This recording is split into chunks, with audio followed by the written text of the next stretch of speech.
Hey Trey, good evening. Ryan with TrendLizard.com here. I hope you're having a great weekend.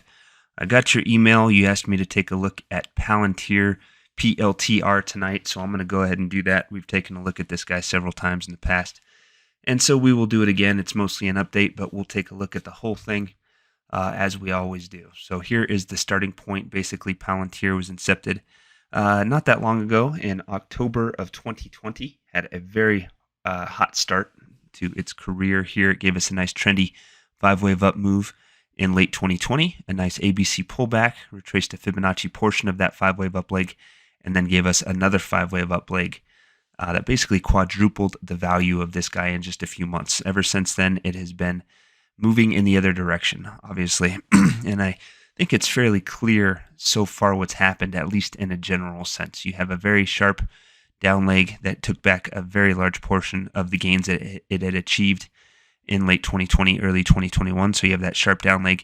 Then you have this counter trend recovery here and another sharp down leg. So obviously it has basically retraced everything it has gained since its inception for the most part, moved back down towards 10. Now, something we've talked about before is just because the stock was incepted here does not mean this is the start of a 5-wave pattern. And if I was to look at this, I would say based on what's happened, this was probably the end of a 3rd wave, 4th wave pullback, and a 5th wave up to complete some larger 5-wave advance. That's what we have to use or what we have to work with at this point. Since then, we have this large pullback that is currently a 3-wave decline. So we're going to call it an ABC move until proven otherwise. Now that first down leg does have a trendy look to it. You get this counter trend recovery. That's obviously an ABC move. Now, off of this point here shown in gray, we obviously are in this down move. And if we look at it with the fine-tooth comb, we see that it is very likely not done yet. You got this first, second wave, and then a 3rd wave decline, and then what looks like a 4th wave recovery off the 2022 low, and sets up lower prices from there. Previously, we have indicated it takes a move above 1650 to provide some indication that a more important low could be in.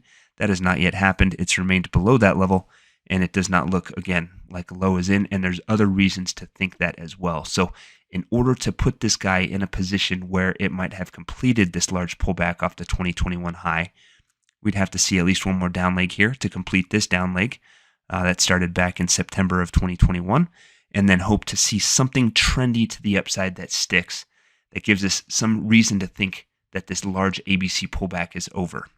So those are the things we need to see. We have not seen them yet. There is no sign of a low yet. It has been a nice bounce over the last month or several weeks or whatever it is, but there's just nothing that's yet happened to indicate a low, and let's zoom in to show you why. So this looks at that down leg off of September's high. Again, as previously stated, it should become a 5-wave move before it's over, before this guy's in a position where it could potentially put in a major low. Doesn't mean it will, it just means it puts it in a position where it can. And if you look at this down leg, if it's supposed to be a 5-wave move, you can see pretty clearly, first, second, a very well subdivided 3rd wave to the downside into February's low, and then this recovery that's had some life to it, but still doesn't look like the real deal yet. And let's zoom in on this action to show you why. If we take a look at this move overall, very basically, it's a 3-wave move so far. If you look at this first up leg, it was retraced by more than 61.8% by this pullback. Suggests it's a B wave. And then when you get this next up leg, you have it come down and create overlap with this high that was recorded back in early March. So everything that's happened so far implies that this is a counter trend move and not the start of some trendy upside action. A move below 12 will provide additional proof that this is in fact just a counter trend move, likely a 4th wave when we look at it back in this way here, a counter trend 4th wave recovery within an incomplete down move that would point it back below the low recorded back in February to give us a 5th wave decline. There's one more piece that suggests to me that this guy is not yet ready to head higher, and that's just looking at the very near-term action that's happened here. If we look at this down leg, it looks pretty clearly trendy, and then you get this bounce over the last couple days. Looks like counter trend price action. So in order to turn this guy up on any short-term time frame, you would have to move above 14 to suggest that some type of larger recovery effort is happening. But honestly, everything that's happening suggests that it's going to head lower. So again, to me, that implies that this large pullback off the 2021 high is not yet over, and that we're going to see lower prices. I would want to see on a larger time frame a move above 1650 to suggest something otherwise.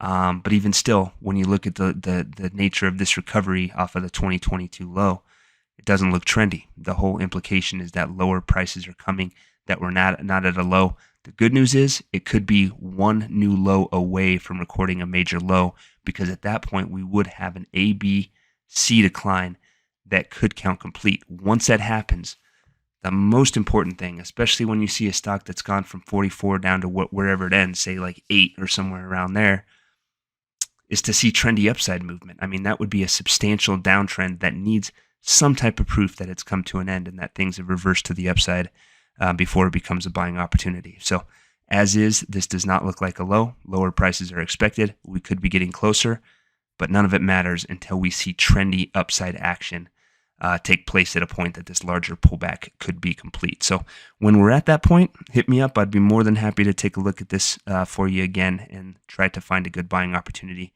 But for those reasons, it doesn't look like we're there yet. So Trey, hope that's helpful. Have a wonderful rest of your weekend. For everybody else, come visit us at TrendLizard.com. We do this stuff every day. Take care.